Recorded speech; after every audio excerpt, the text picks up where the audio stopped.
I opened the letter with a sigh, expecting another bill or credit card offer.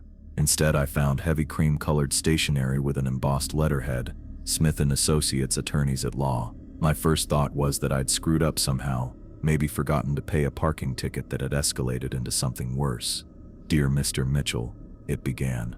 We regret to inform you of the passing of your uncle, Harold Mitchell, on March 15th of this year. I stopped reading for a second. Uncle Harold? I'd never met the man. Barely even heard of him. Some distant relative on my dad's side who'd moved to Canada decades ago. The family didn't talk about him much. I kept reading. According to lawyer Smith, my uncle had left me his cabin in northern Ontario, along with all its contents. There were no other heirs, and the property taxes were paid up for the next 3 years. Your uncle's will specified that you personally visit the property and review certain documents he left for you before making any decisions about the property's future. The letter continued. The envelope also contained a key, a hand-drawn map, and detailed directions to the cabin. I checked my calendar.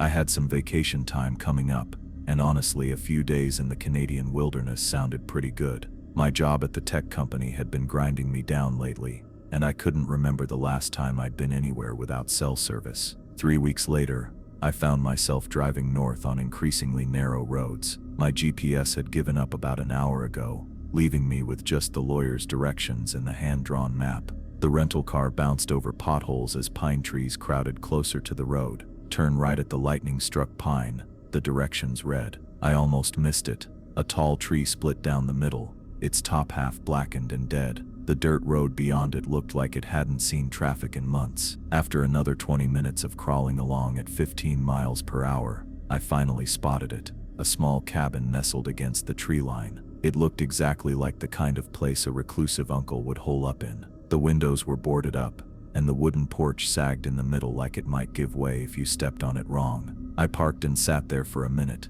taking it all in. The silence was complete. No traffic noise, no people, not even many birds, just the occasional rustle of wind through the pines. The key from the envelope fit perfectly in the front door lock. It turned with a heavy click, and the door swung inward with a drawn-out creak. Dust motes swirled in the beams of afternoon sunlight that managed to find their way through gaps in the boarded windows. The air inside smelled stale and faintly musty, like no one had opened a window in months. Which, considering the boards, was probably true. I stepped inside, my boots leaving clear prints in the dust on the wooden floor. The main room was simple. A stone fireplace dominated one wall, with a worn leather armchair facing it. Bookshelves lined another wall, packed with volumes on wilderness survival, local flora and fauna, and what looked like scientific journals. A small kitchen area occupied the far corner, with a wooden table and 2 chairs. I ran my finger along the mantelpiece, collecting dust. There were a few photographs in frames, but they were so coated with grime I couldn't make out the images. I'd clean them later if I decided to stay the night. The kitchen cabinets contained basic supplies, canned goods, bags of rice and beans, all still within their expiration dates. My uncle hadn't been gone that long, it seemed. The tap in the sink produced clear, cold water after sputtering for a few seconds. A narrow staircase led to the second floor, which had 2 small bedrooms. The first contained just a single bed with a metal frame and a dresser. The second, slightly larger room had a double bed and what I assumed were my uncle's clothes still hanging in an open closet, flannel shirts, heavy canvas pants, the kind of practical clothing you'd need in a place like this. Back downstairs, I noticed another door, presumably leading to the basement. It was solid wood with a heavy deadbolt lock. The key from the lawyer didn't fit this one, but I found another key hanging on a hook beside the door. The basement stairs creaked under my weight. I felt along the wall for a light switch and found one that actually worked. A bare bulb flickered to life, revealing a concrete floor and stone walls. The space was mostly empty except for some tools hanging on the wall, a workbench and several large storage trunks. I remembered the will's instructions about documents I needed to find. According to the letter, there was a hidden room somewhere in the cabin that contained important information. Look behind the books on the eastern wall, the instructions had said. I went back upstairs and oriented myself. The wall with the most bookshelves faced east toward the rising sun. I started examining it more carefully, pulling out books at random to see if any triggered a mechanism. After about 20 minutes of this, I noticed something odd. One section of shelving felt more solid than the rest. I pulled on the edge of the shelf, and to my surprise, the entire section swung outward like a door, revealing a small room behind it. The hidden space was barely larger than a walk-in closet. A desk with a chair sat against one wall, and more bookshelves lined the others. But these shelves didn't hold regular books. They were filled with notebooks, dozens of them, all apparently handwritten. On the desk lay a larger notebook, bound in leather, with a note taped to the cover. "Read this first," it said in cramped handwriting. I sat down at the desk and opened the notebook.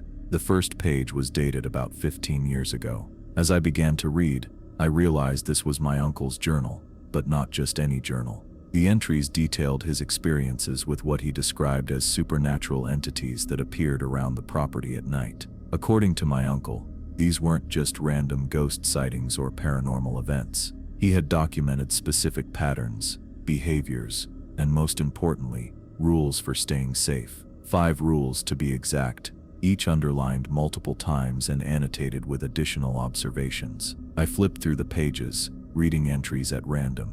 They were incredibly detailed: times, weather conditions, moon phases, and precise descriptions of what he'd seen and heard. He'd even included sketches that made my skin crawl. A tall, impossibly thin figure wearing a straw hat. A woman whose proportions seemed subtly wrong. Shapes moving between trees that didn't quite match any animal I knew. The final entries became increasingly frantic, the handwriting less controlled. My uncle described feeling watched constantly, hearing voices that knew things they shouldn't, and seeing figures that stood motionless for hours at the forest's edge. The last entry was dated just 3 months before his death. "I can't stay here anymore. They're getting bolder. Last night, something got inside despite all precautions. I'm leaving in the morning and never coming back. If you're reading this, whoever you are, heed the rules. They're the only thing keeping you alive in this place." I closed the journal and sat back in the chair. Part of me wanted to dismiss it all as the delusions of a lonely old man who'd spent too much time alone in the woods. But the methodical nature of the entries, the consistent details over years of observation, the clear progression from skepticism to belief to fear, it felt too real to be fabricated. I looked at my watch. The sun would set in about 2 hours. According to rule number 1 in the journal, I shouldn't be outside after dark, not if I wanted to stay safe. I had a decision to make. I could leave now, drive back to the nearest town and find a motel for the night, or I could stay and see for myself if there was any truth to my uncle's warnings. I picked up the journal again, weighing it in my hands. Whatever had happened to my uncle, whatever he believed had happened, was documented in these pages. And now the cabin, the journals, and whatever truth they contained belonged to me. The rational part of my brain said this was all nonsense, but another part, something more primitive, wasn't so sure. The silence outside suddenly seemed less peaceful and more watchful. The approaching sunset felt like a deadline rather than just the end of the day. I looked back at the 5 rules, each one more disturbing than the last. If even half of what my uncle wrote was true, I needed to take this seriously. The question was whether I was brave enough or foolish enough to find out for myself. I flipped through the journal pages, my eyes scanning the handwritten text. The rules were underlined multiple times, with notes scribbled in the margins. 5 critical warnings jumped out at me, each one more unsettling than the last. Rule 1: don't go outside after sunset. According to my uncle, things lurked in the forest that mimicked human voices to lure people away from safety. Rule 2: lock the basement door every night. No explanation given, just multiple underlines and exclamation points. Rule 3: ignore the man in the straw hat who stands at the forest edge. Don't acknowledge him, don't wave, don't even look directly at him. Rule 4: never, under any circumstances, let in the woman who knocks at the windows, no matter what she says or how desperate she sounds. Rule 5: if the cabin ever feels wrong, leave immediately. Don't pack, don't hesitate, just go. I set the journal down and rubbed my eyes. The final entries were the most disturbing part. My uncle's normally neat handwriting had grown increasingly erratic. The words pressed hard into the paper. He described feeling watched constantly, hearing voices that sounded exactly like old friends calling from the trees. The last entry simply stated he couldn't stay another night and was leaving at first light, abandoning the cabin for good. "This is ridiculous," I muttered to myself, though the empty cabin swallowed my words. Part of me wanted to dismiss it all as the ramblings of a recluse who'd spent too much time alone in the woods. But the detailed observations, the specific patterns he'd documented over years, it didn't read like delusion. It read like research. I checked my watch. 4:30 in the afternoon. Sunset would be around 7, according to my phone's weather app. That gave me plenty of time to decide what to do. I could leave now, find a motel in the nearest town, and come back tomorrow to pack up anything valuable. That would be the sensible choice. But something about running away without even testing these supposed rules felt wrong. What if it was all just wildlife and my uncle's overactive imagination? One night I decided, I'll stay one night and see for myself. I headed out to my car to grab my overnight bag and the groceries I'd brought. The forest was quiet except for the occasional bird call. Nothing menacing, nothing strange, just trees and silence. Back inside, I methodically checked every window, making sure each one was securely locked. I tested the front and back doors, throwing the deadbolts and sliding the chain locks into place. The cabin felt solid enough, built to withstand harsh Canadian winters. The basement door caught my attention next. It was heavier than the others, made of thick oak with a serious deadbolt. I found the key hanging on a small hook nearby, just as it had been earlier. I locked it, then tested the handle to make sure it wouldn't budge. As the afternoon light began to fade, I built a fire in the stone fireplace. The wood caught quickly, and soon the main room was filled with warm, flickering light. I made myself a simple dinner from the supplies I'd brought, a sandwich and some chips, and settled into the worn leather armchair with the journal. The entries dated back 15 years. At first, they were ordinary observations about wildlife, weather patterns, and cabin maintenance.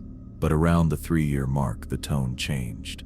My uncle began noting strange sounds at night, footsteps where there shouldn't be any, voices that made no sense given the cabin's remote location. I was so absorbed in reading that I barely noticed the sun had set until the room grew noticeably darker. I looked up, suddenly aware that the only light came from the fire and the small lamp beside me. Outside the windows was pure blackness. That's when I heard it, the first sound that couldn't be explained away by the settling of the cabin or the crackling of the fire.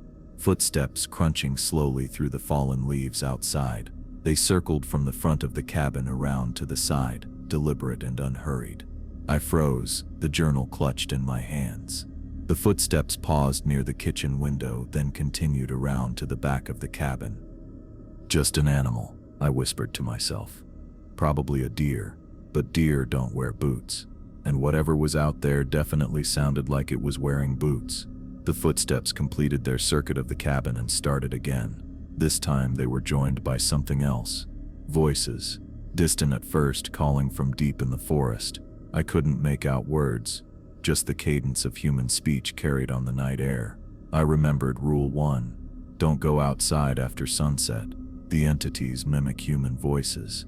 The voices grew gradually clearer. One of them sounded like my college roommate, calling my name with the exact same inflection he'd use when we'd lived together. Another sounded eerily like my mother, though she was hundreds of miles away in Arizona. "David, David, can you hear me? I need your help." My heart pounded against my ribs. It was my mother's voice, perfect in every detail, right down to the slight worry that always crept in when she was concerned about me. But it couldn't be her. There was no way. The footsteps outside grew louder, sometimes approaching right up to the cabin walls. I could hear whatever it was brushing against the wooden siding, circling, testing. I gripped the journal tighter, now understanding why the first rule was so important. The voices were convincing, unnervingly so. If I hadn't read the warnings, would I have opened the door to investigate? Probably. "It's not real," I told myself firmly. "Stay put." The voices continued, sometimes fading into the distance, sometimes so close it seemed like whoever was speaking stood just outside the window.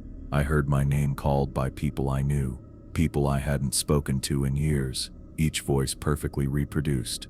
I tried to focus on the journal again, but the words swam before my eyes. Instead, I stared into the fire, watching the flames dance while I listened to the impossible chorus outside. The footsteps never stopped their circuit of the cabin, around and around, like something pacing. As the night wore on, I checked my watch repeatedly. Time seemed to crawl. 9 o'clock, 10, 11. Just after 11:30, a new sound joined the footsteps and voices, a scratching at the windows, like fingernails dragging slowly across the glass. I refused to look, keeping my eyes fixed on the fire or the journal in my lap. Rule 3. Ignore the man in the straw hat. Was he out there now, watching the cabin, standing at the edge of the trees, staring with whatever passed for eyes? The thought made my skin crawl. I pulled the armchair closer to the fire and further from the windows. By midnight, I was exhausted but too wired to sleep. The voices had grown more insistent, more varied. They called my name, pleaded for help, described terrible things happening in the forest. Some sounded angry now, demanding I come outside, while others continued their heartbreaking pleas. I sat rigid in the chair, fighting the urge to peek through the curtains. My uncle's warnings echoed in my mind. Don't acknowledge them. Don't look directly at them. Don't let them know you can hear them. So I waited, listening to the night sounds grow increasingly frantic outside the cabin walls. The scratching at the windows became more aggressive. The footsteps quickened their pace. The voices overlapped until they formed a disorienting chorus of familiar and strange sounds. And then, abruptly, everything stopped. The sudden silence was almost more unnerving than the noise had been. I sat perfectly still, straining my ears. Nothing. No footsteps, no voices, no scratching. Just the pop and crackle of the fire. I checked my watch again. 12:15. Had they given up? Was it over? The silence lasted only minutes before a new sound broke it. A soft, deliberate knocking at the front window. 3 taps, evenly spaced. "Hello?" A woman's voice called out, clear and frightened. "Is anyone in there? Please, I need help." I remembered Rule 4, never admit the woman who knocks at windows. "I'm lost," the voice continued, sounding genuinely distressed. "I've been wandering in the woods for hours. It's freezing out here. Please, if anyone's inside, I just need to warm up, just for a little while." I gripped the arms of the chair, my knuckles turning white. Her voice sounded so real, so human. The thought of someone actually being lost in these woods, genuinely needing help, and me ignoring them, made my stomach twist with guilt. But the journal had been specific. Rule 4 had more notes and warnings beside it than any of the others. My uncle had underlined it 3 times and written "never" in capital letters next to it. "I can see your fire," the woman called. "I know you're in there. Why won't you help me?" The knocking came again, more insistent this time. I closed my eyes, trying to block out her increasingly frantic pleas that echoed through the night. Each cry for help made me flinch. Every instinct I had was screaming at me to go to the window, to at least look and see if there really was a woman out there. But I remembered the journal's explicit warnings, and held firm, even as her voice broke with what sounded like genuine tears. "There's something out here," she sobbed. "Something following me. Please, please let me in. I don't want to die out here." I pulled the journal closer, flipping through the pages for any additional information about the woman at the window. My uncle had noted that she always sounded completely human, and genuinely terrified. He'd written that the hardest part was ignoring her, knowing that if it really was a lost hiker, you were condemning them to whatever fate awaited in the forest. But he'd also written, in shaky letters, "It's not human. No matter what it sounds like, no matter what it says, don't let it in." So I sat there in the armchair, the fire slowly dying down to embers, listening to the woman's desperate pleas outside my window, and trying to convince myself I was doing the right thing by ignoring her. The night stretched on, and her knocking traveled from window to window around the cabin, her voice following, begging, pleading, crying, and all I could do was wait for morning, hoping my uncle's rules would keep me alive until dawn. I moved away from the hidden room and back upstairs, feeling a strange mix of curiosity and unease. The journal entries kept playing in my mind as I tried to make sense of them.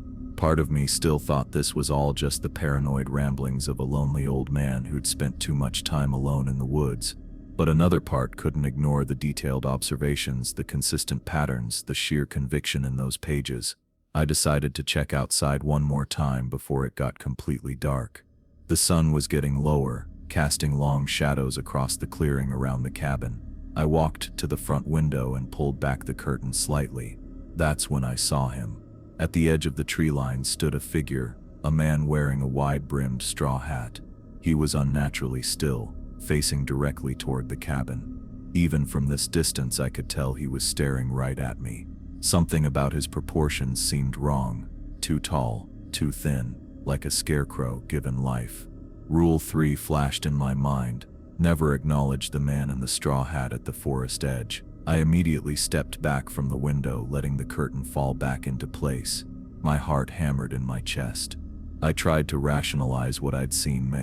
Maybe it was just a hunter or hiker taking a break. But deep down, I knew better. The way he stood, completely motionless, focused entirely on the cabin, it wasn't natural. I moved away from the window and sat down in the armchair, trying to calm my breathing. The journal lay open on the side table, and I glanced at it again, reading the underlined warnings. Uncle Harold had been very specific about the Straw Hat Man. Don't look at him. Don't acknowledge him. Don't even think about him too much. Outside, the footsteps started again. They were louder now, more deliberate. No longer circling at a distance, they approached right up to the cabin walls. I could hear the distinct sound of boots on dirt, then on the wooden porch, then back to the ground as whatever it was walked around the perimeter of the cabin. I sat frozen in the chair, straining to track the movement. The footsteps paused outside the kitchen window, then continued around to the back of the cabin. There was a scraping sound against the rear wall, like someone dragging their fingers across the wood. Then the voices began. "David," I nearly jumped out of my skin. It was my mother's voice, clear as day, calling from just outside. "David, honey, are you in there? We came to surprise you." That was impossible. My parents lived in Arizona, over 2,000 miles away. They didn't even know I was here. "David, it's getting dark. Let us in, please." My father's voice now, with that slight rasp he'd developed after years of smoking. I gripped the arms of the chair, my knuckles turning white. Rule 1 echoed in my head: do not go outside after sunset. "David, come on, man, open up. It's freezing out here." My college roommate Mark, we hadn't spoken in years. "David, please help me. I'm hurt." My ex-girlfriend Sarah, her voice pained and desperate. One after another, voices I recognized perfectly. People who meant something to me. People who couldn't possibly be here. Each one called my name. Each one sounded increasingly desperate. I grabbed the journal and clutched it tightly, now understanding exactly why the first rule was so important. These things, whatever they were, could mimic voices perfectly. If I hadn't read the journal, I might have rushed outside thinking my loved ones were in danger. The voices continued for hours, sometimes pleading, sometimes angry, sometimes crying. The footsteps never stopped, circling the cabin over and over. Occasionally something would scratch at the windows or walls, a sound like nails dragging across glass or wood. I stayed put, trying to distract myself by reading more of the journal entries, but it was hard to focus with the constant noise outside. I checked my watch at 11:30. How much longer would this go on? Then at midnight exactly, everything stopped. The sudden silence was almost more unnerving than the noise had been. I sat perfectly still, listening intently. Nothing. No footsteps, no voices, no scratching, just the soft crackle of the dying fire, and my own breathing. The silence lasted only a few minutes. A gentle knock came at the front window, not the random erratic scratching from before, but 3 deliberate taps. "Hello?" A woman's voice, one I didn't recognize. "Is anyone in there? Please, I need help." I turned toward the sound but kept my eyes fixed on the floor, remembering Rule 4, never let in the woman who knocks at the windows. "I can see your light," she continued. Her voice sounded young, maybe in her 20s, with a slight tremor of fear. "I got lost hiking. It's so cold out here. Please, can you just let me use your phone?" I remained silent, though every instinct told me to respond, to help. "Please," she said again, her voice breaking. "I've been wandering for hours. I think I hurt my ankle. I just need to call for help." The knocking moved to another window, then another, as she circled the cabin much like the footsteps had earlier. "Why won't you help me?" Now she sounded confused, hurt. "I can see you sitting there. I know you can hear me. What kind of person ignores someone who needs help?" That hit hard. What kind of person was I, sitting safely inside while someone might be genuinely suffering outside? But then I remembered the journal's warnings about the woman at the window, how she always sounded human, always had a convincing story. "There's something out here," she whispered, her voice now at the window directly behind my chair. "I can hear it moving in the trees. Please, I'm so scared." Her pleas grew more desperate, more detailed. She described being separated from her hiking group, falling down a ravine, the temperature dropping as night fell. She talked about strange noises in the forest, shapes moving between the trees. Her story was completely believable, and yet I stayed put, fighting against my own conscience. The journal had been right about everything else so far. The footsteps, the voices calling my name. I had to trust it about this too. "I'm going to die out here," she sobbed, pounding on the window now. "And it'll be your fault. How will you live with yourself?" I closed my eyes, trying to block out her words. The knocking continued, moving from window to window, sometimes gentle, sometimes violent enough to rattle the glass. Her voice followed, alternating between desperate pleas and accusations. I glanced at my watch again. 1:15 in the morning. The fire had died down to embers, casting the room in a dim red glow. Outside, the woman continued her circuit of the cabin, her voice growing hoarser, as if she'd been crying or shouting for hours. "Please," she begged, now at the kitchen window. "Just open the door. Just let me in for a few minutes to warm up. I promise I'll leave at first light." I watched tensely as the knocking traveled from window to window around the cabin.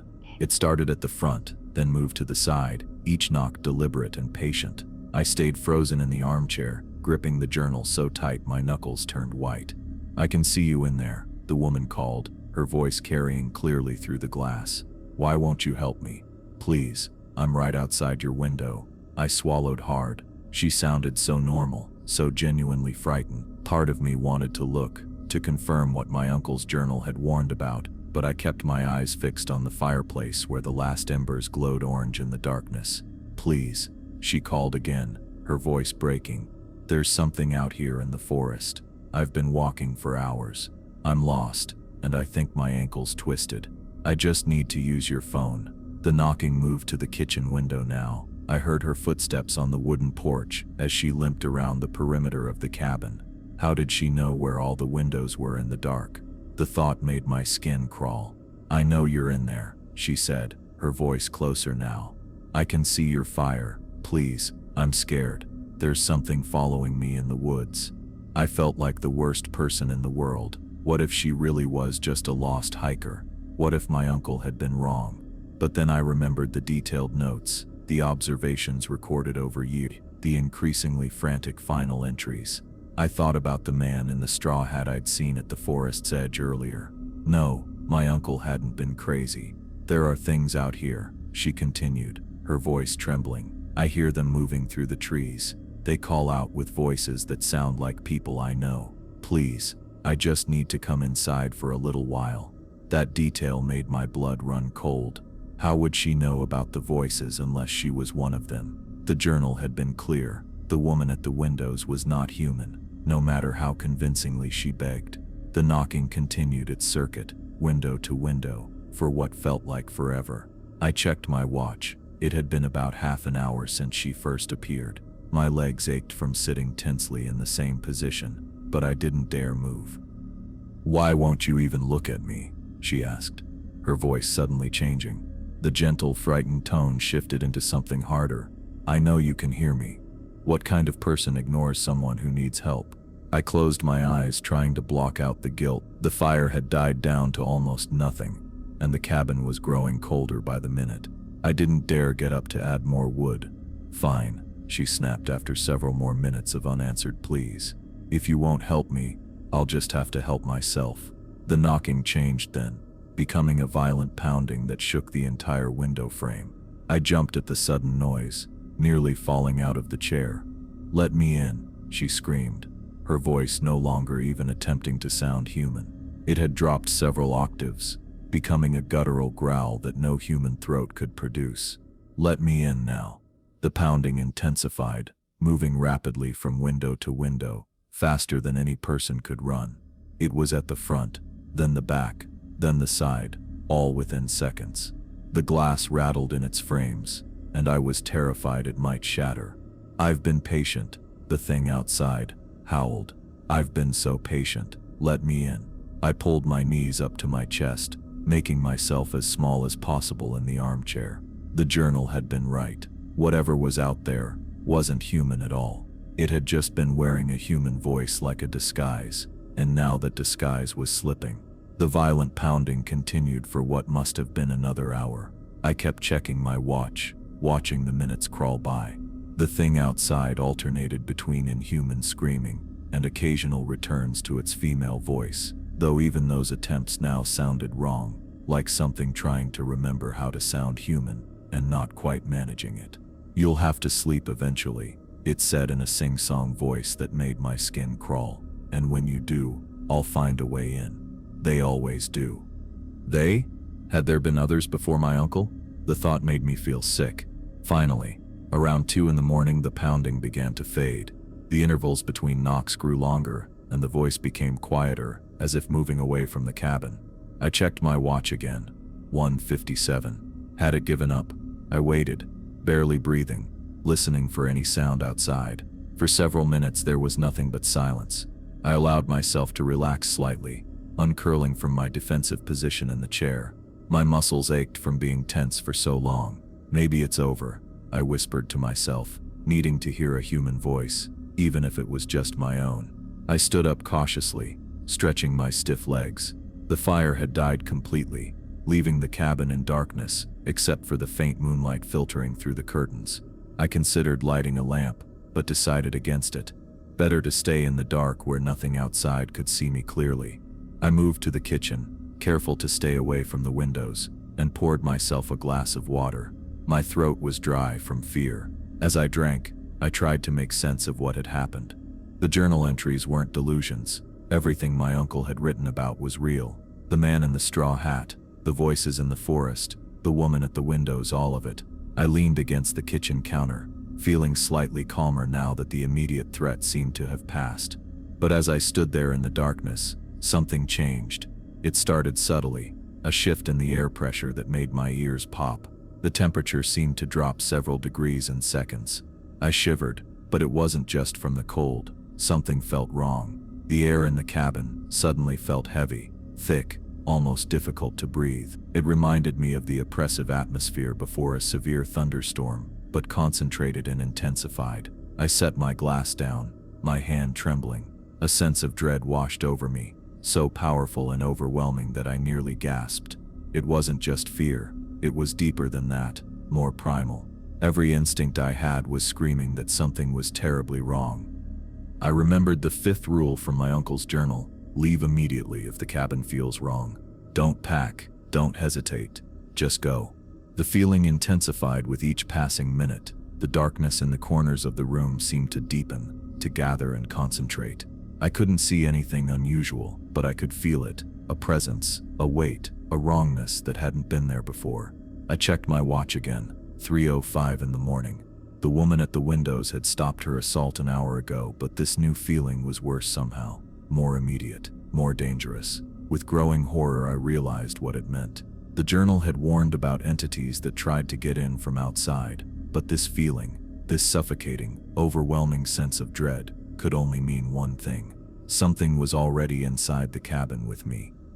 The sense of wrongness that had settled over me was growing stronger by the second. The air felt thick, almost solid, making it difficult to breathe. The temperature had dropped so suddenly that I could see my breath forming small clouds in front of my face. I set the glass of water down on the counter with shaking hands, trying not to make any sudden movements. The oppressive feeling pressed against me from all sides, like being underwater at great depth.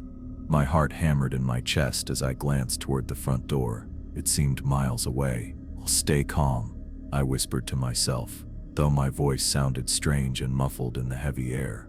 I needed to get out, now. The journal had been clear about this: when something feels wrong, don't hesitate, don't pack, just leave. I took a deep breath and moved slowly toward the living room, where I'd left my car keys and phone on the side table. As I crossed from the kitchen to the living room, the floorboard beneath my foot creaked loudly in the silence. I froze. The pressure in the room intensified, as if whatever was in here with me had just focused its attention directly on me. I abandoned any pretense of stealth and lunged for my keys and phone, shoving them into my pockets. I grabbed my uncle's journal from the armchair. There was no way I was leaving that behind, and stuffed it inside my jacket. My wallet was already in my back pocket. That would have to be enough. The front door was only 15 feet away, but it felt like crossing an ocean. Each step I took seemed to make the air thicker, more resistant. The darkness in the corners of the room appeared to deepen and shift, though I couldn't see anything solid or definite, just movement where there shouldn't be any. I reached for the doorknob with trembling fingers. It felt ice cold against my skin. For one horrible moment, I thought it might be locked, trapping me inside, but it turned easily in my grip. I yanked the door open and practically fell outside onto the porch. The moment I crossed the threshold, the oppressive feeling lifted. The air was crisp and clean, and I gulped it down in desperate breaths. The night was still dark around me, but it felt infinitely better than whatever had been inside the cabin. Then I remembered, I was outside after dark. Rule number 1. I sprinted toward my car, fumbling with the keys as I ran. The forest around me was alive with sounds: rustling leaves, snapping twigs, and what might have been footsteps keeping pace with me just beyond the tree line. I didn't look. I didn't want to see the man in the straw hat or whatever else might be watching me from the darkness. I reached my car and practically threw myself inside, slamming the door shut and hitting the lock button. My hands were shaking so badly that it took 3 attempts to get the key into the ignition. I turned it, and the engine roared to life. I was about to shift into drive when a thought stopped me cold. Dawn was still hours away. Did I really want to drive through these woods in the dark? The narrow, winding dirt road with dense forest on either side suddenly seemed like a death trap. What if something stepped out in front of me? What if the car broke down? Shit, I muttered, turning off the engine but leaving the key in the ignition. I'd wait for sunrise. The car was locked, and I had to believe that would be enough protection. I checked my watch. It was 3:22 in the morning. First light wouldn't come until around 5:30 or 6. That meant at least 2 more hours in this nightmare. I leaned back against the seat, trying to calm my breathing. The journal was digging into my side, so I pulled it out and set it on the passenger seat. My phone showed no signal, which didn't surprise me. I was completely on my own. After about 20 minutes, my eyes had fully adjusted to the darkness. That's when I started noticing the shapes moving among the trees. They were vague, shadowy forms that seemed to drift between the trunks, never fully emerging into the clearing. Some were tall and thin, others hunched and bulky. They moved with purpose but never approached the car. I watched them for what felt like hours, my body rigid with tension. Occasionally, one would pause and seem to turn in my direction, though I couldn't make out any features. During one such moment, I caught a glimpse of what looked like a wide-brimmed hat atop one of the taller figures. The straw hat man was out there, watching. The woman's voice never returned, though sometimes I thought I heard distant crying carried on the wind. The shapes continued their silent patrol of the forest edge, never venturing into the clearing, but never leaving either. They were waiting for something, though I couldn't imagine what. My watch ticked slowly toward morning. 4 o'clock, 4:30, 5:15. The sky began to lighten almost imperceptibly in the east, a slightly less dark band above the tree line. As the first gray light of pre-dawn filtered through the forest, the shapes became less distinct, fading back deeper among the trees. By the time the sun finally crested the horizon, sending golden rays slanting through the branches, the shapes had vanished completely. The forest looked ordinary again. Just trees and undergrowth, with birds beginning their morning songs. I waited another 30 minutes to be sure, then cautiously stepped out of the car. The morning air was cool and fresh, with no trace of the oppressive feeling from the night before. I looked toward the cabin. It sat there innocently in the morning light, looking like nothing more than a rustic vacation home. I approached it warily, half expecting the wrongness to return, but the cabin felt normal again. I pushed open the front door and stepped inside. Sunlight streamed through the windows, illuminating dust motes floating in the air. There was no sign that anything unusual had happened here. I moved quickly, gathering my overnight bag and the few groceries I'd brought. I hesitated at the basement door, wondering if I should lock it again, but decided against going down there. Whatever had been in the cabin last night, I didn't want to risk encountering it again. Before leaving, I took one last look at the hidden room where I'd found the journal. There were dozens more notebooks on those shelves, filled with my uncle's observations and experiences. Part of me wanted to take them all, to understand what he'd been dealing with for all those years. But a stronger part just wanted to get as far away from this place as possible. I closed the hidden door, making sure it was secure, then headed back upstairs. I locked the front door behind me, pocketed the key, and walked to my car without looking back. As I drove away down the dirt road, I glanced in my rearview mirror. The cabin grew smaller and smaller, until the trees swallowed it from view. My uncle's rules had kept me alive through the night. Don't go outside after sunset, lock the basement door, ignore the man in the straw hat, never let in the woman at the windows, and most importantly, leave immediately if the cabin feels wrong. I gripped the steering wheel tightly as the car bounced along the uneven road, the journal sitting on the passenger seat beside me. I didn't know what those things in the forest were, or what had gotten into the cabin last night, but I knew I never wanted to encounter them again. I called the lawyer the next day. I'd barely slept after getting back to my apartment, jumping at every little sound and keeping all the lights on like a kid afraid of monsters under the bed. Except I knew the monsters were real. I found Smith's business card in the envelope with the cabin key and dialed the number with shaky fingers. His secretary put me through almost immediately. "Mr. Mitchell, good morning," Smith said, his voice crisp and professional. "I trust you've had a chance to visit the property."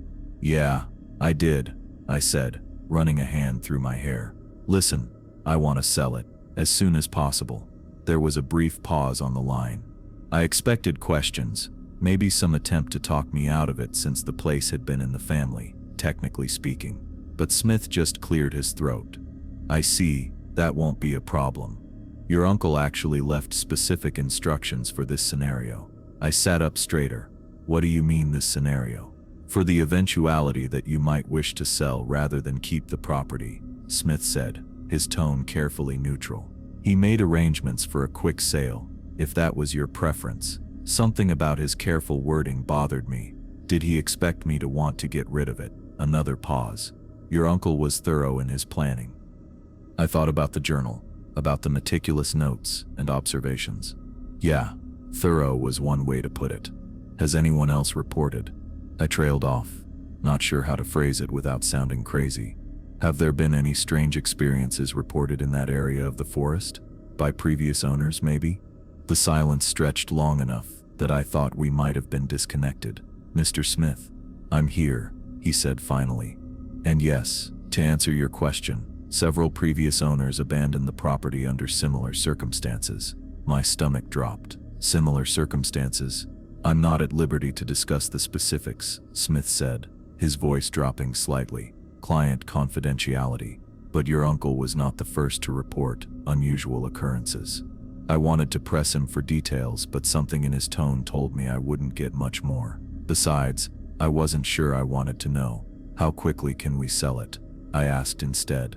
"I can have the paperwork ready by the end of the week. Your uncle left instructions for a private buyer who has expressed interest in the property for some time." That raised all kinds of red flags.